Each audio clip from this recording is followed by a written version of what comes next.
黑夜里火光烧得通红，还不时传出爆裂声响。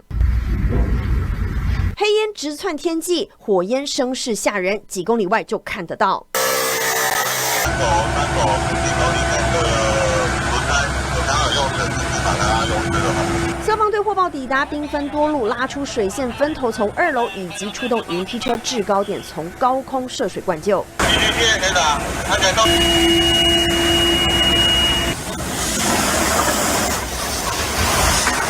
起火地点是彰化园林市园东路2段一家机车行的后方，火势猛烈，延烧到一旁停车场车辆，烧得车身焦黑。11号清晨4点多，天色都还没亮，附近民众就先被爆裂声响惊醒。到爆炸的声音，还有听到爆炸声音了，有很多声还是怎样？1、2声吧，1、2声哦。对，然后就起火。现在后面的铁皮已经全面燃烧，那旁边的停车场有几辆车辆也都已经起火燃烧。